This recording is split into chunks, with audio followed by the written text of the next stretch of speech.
In this lesson, we will be talking about the end of Reconstruction, and it is coming from standard US.03. And you will see the reading of that standard performance objective after my short presentation. I want you guys to know that this lesson deals with the end of Reconstruction, where we're talking about the country has are rebuilding from the act of ending slavery, which is known as Reconstruction.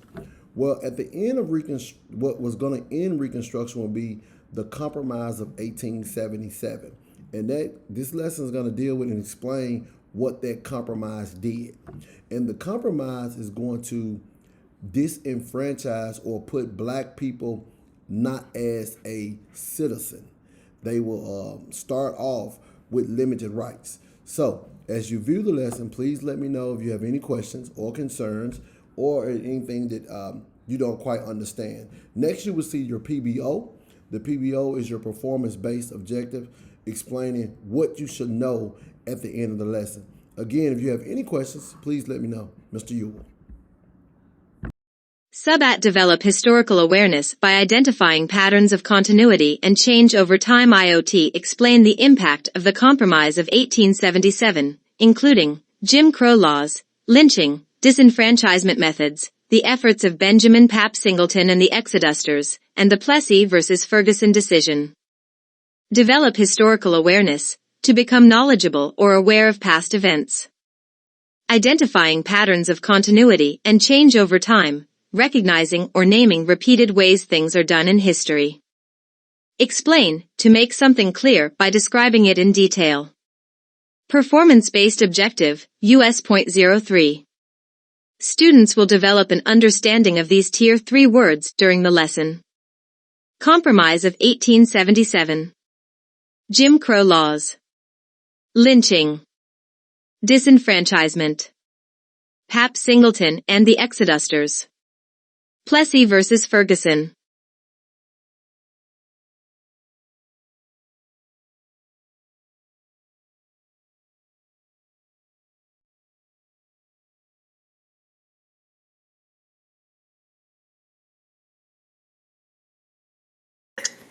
Evaluate the successes and failures of Reconstruction.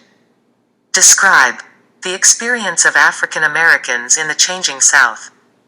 Assess how whites created a segregated society in the South and how African Americans responded. Key terms: Redeemer, Rutherford B. Hayes. Compromise of 1877. Jim Crow laws. Poll tax. Literacy test. Grandfather clause. Booker T. Washington. W.E.B. Du Bois. Ida B. Wells. Civil Rights Act of 1875. Reconstruction comes to an end. Dwindling support for reform. As the 1860s ended, voters and politicians outside the South increasingly turned their attention to other pressing issues, reforming politics and the economy, among other things. Also, the continued cost of military operations in the South worried many. Gradually and quietly, beginning in 1871, troops were withdrawn from the South.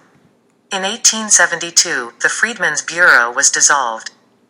At the same time, faith in the presidency of Ulysses S. Grant faded, and the Republican Party began to splinter. Republicans had high hopes for the Union general and war hero. Grant had promised a tough stance against ongoing Southern oppression of African American citizens. However, corruption plagued the Grant administration, making it difficult for him to pursue Reconstruction policies and causing support for the president and his positions to evaporate. The death of radical Republican leader Charles Sumner in 1874 also symbolized an important transition. A generation of white reformers, forged by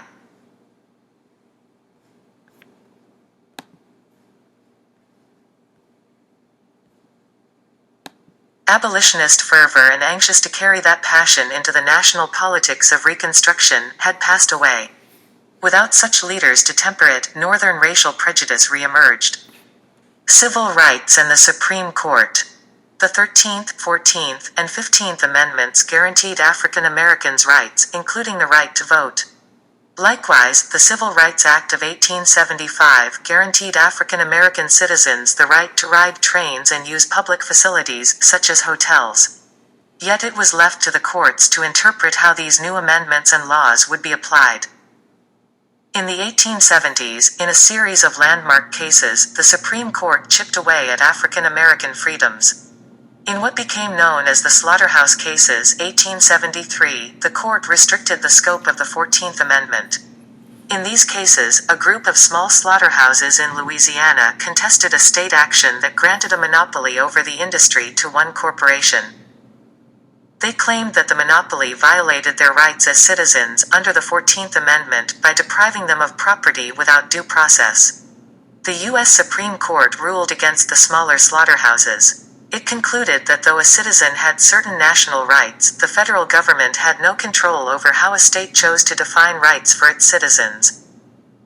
The ruling also stated that the protection of civil rights did not include property rights of businesses. Although this case dealt with a conflict among large and small businesses, the ruling itself set a dangerous precedent by weakening the protections of the 14th Amendment. Southern states no longer felt bound by the amendment to protect the civil rights of their African American citizens. 2 years later, the Supreme Court heard the case of United States versus Cruikshank. This case involved a white mob in Louisiana who had killed a large group of African Americans at a political rally. The court ruled that the due process and equal protection clauses of the 14th Amendment protected citizens only from the action of the state and not from the action of other citizens. Later Supreme Court rulings would build on these early precedents to further restrict African American and other minorities' rights. The return of Southern political power. While the Klan intimidated with violence and the courts with legal interpretation, some Southern Democrats devised a more subtle strategy for suppressing African American rights. They put together a coalition to return the South to the rule of white men. To appeal to small farmers, they emphasized how Republican programs like schools and road building resulted in higher taxes. They compromised with local Republicans by agreeing to African American suffrage.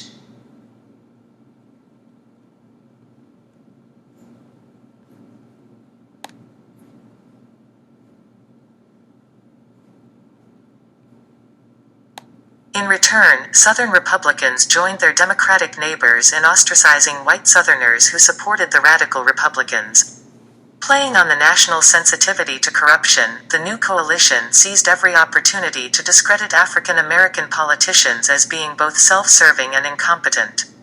These Democrats and Republicans agreed that racial segregation should be the rule of the New South.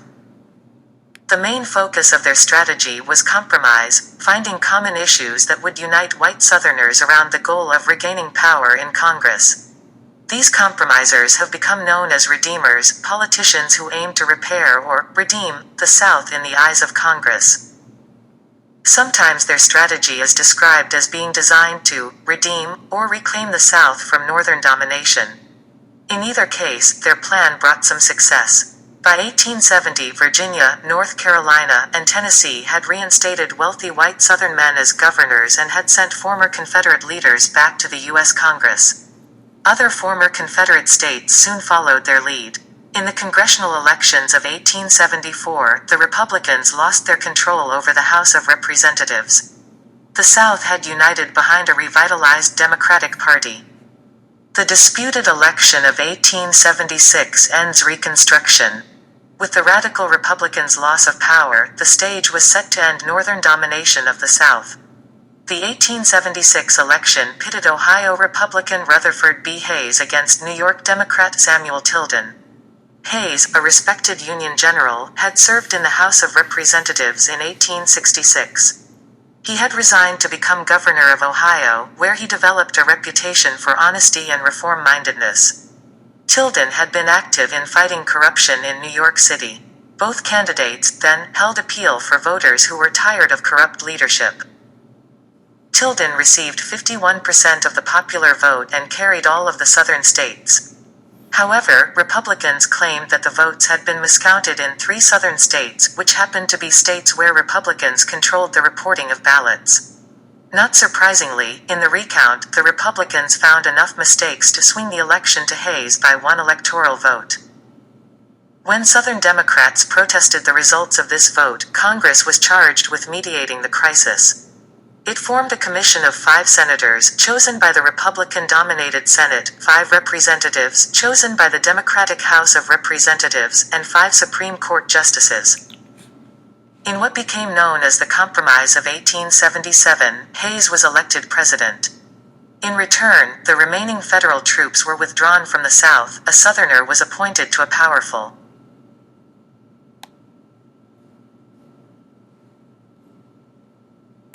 cabinet position, and Southern states were guaranteed federal subsidies to build railroads and improve their ports. Federal Reconstruction was over. The South and the millions of recently freed African Americans were left to negotiate their own fate. Explain.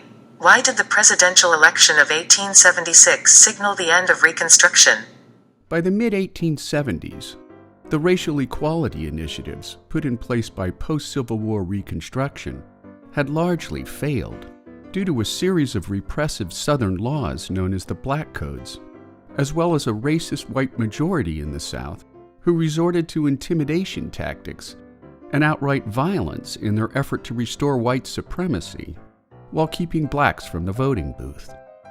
Beginning in 1873, a series of Supreme Court decisions further limited the breadth of Reconstruction-era laws, since by then Congress had passed the Civil War amendments, which on paper anyway, gave African Americans the status of citizenship and the legal right to vote.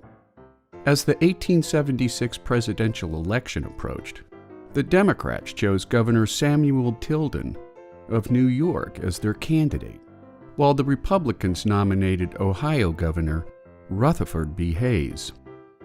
On Election Day that November, the Democrats appeared to come out on top, winning important swing states like Connecticut, Indiana, New York, and New Jersey. By midnight, Tilden had 184 of the 185 electoral votes he needed to win, and was leading the popular vote by 250,000.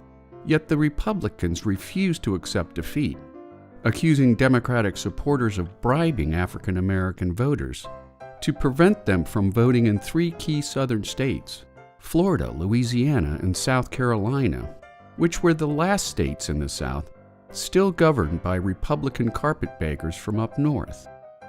A commission was formed to resolve the matter, and after extensive deliberations, Republican allies met in secret with moderate Southern Democrats in hopes of convincing them not to block the official congressional vote count through filibuster. In February, at a meeting held in Washington's Wormley Hotel, the Democrats agreed to grant the White House to Hayes on the condition that Republicans withdraw all federal troops from the contested states, thereby ushering in the return of democratically elected self-governance, while ending the 13-year-long Reconstruction era in the South. The election of 1876 would become the most disputed and manipulated election in American history, prompting outraged Northern Democrats to nickname the 19th American president his fraudulency for the remainder of his single term in office. And there you have it, the Compromise of 1877. Today on the Daily Dose. Get your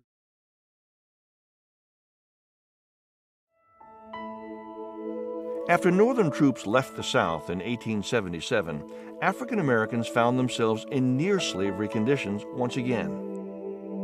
Without land of their own, they were often reduced to sharecropping, working the land of their former masters in exchange for a share of the year's harvest. Former slave owners couldn't imagine the idea of bargaining on any kind of basis with former slaves, and they believed that the only way they could continue to grow cotton was to force African Americans to work. They had to find some kind of coercive mechanism. The sharecropping system basically allowed farm workers to trade their labor for crops. African American workers, they don't have tools, they can't supply themselves with seed and other equipment. This is supplied by the landowner. and rather than being paid cash, they are paid a share of the crop. It was the economic structure of sharecropping that allowed near-slavery conditions to continue on plantations. Each year you borrow money, and at the end of the year often you can't pay it back because the price of cotton is falling and what you get for your crop is not enough to actually pay off your debts. So instead of getting out of debt, they're falling further and further into debt each year. The only way for sharecroppers to pay back their debt was by providing another season of labor to the landowner. They were stuck in place. What it meant was that African American laborers were tied down to certain geographical areas, and therefore they found it very hard to use their shares of the crop or other wages they might get to accumulate any resources and eventually purchase their own land. The system of sharecropping finally ended with the industrial boom of the Second World War. Large numbers of African Americans left the South for factory jobs in the North, leaving behind the farms they had toiled on for generations.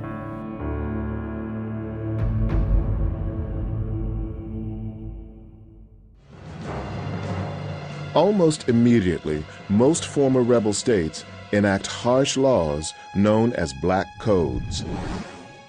The Black Codes are laws designed to regulate the lives of blacks, in particular to control their movements throughout the South and to force them back onto the plantations as farm laborers working for the white landlords.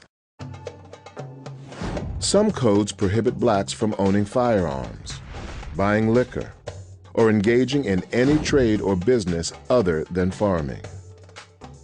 The land promised to the freedmen is returned to unrepentant rebels, sentencing blacks to a landless existence for generations to come. Often, white landowners would hire freed slaves to work the harvest, only to chase them off the land when their wages came due. Unable to collect their meager earnings, many blacks starved to death. Johnson looked the other way as these ex-Confederate governments reimposed stringent controls over the black race through the Black Codes, which were a de facto form of slavery in that they regulated the daily lives of blacks, much like apartheid in South Africa. Some states go so far as to legalize the beatings of former slaves who are considered to have misbehaved. Beating black people who step out of line for, things such as not getting off the sidewalk when you see a white man or white woman walking by. So small infractions are things that can be perceived as shucking that Southern way of life, so to speak.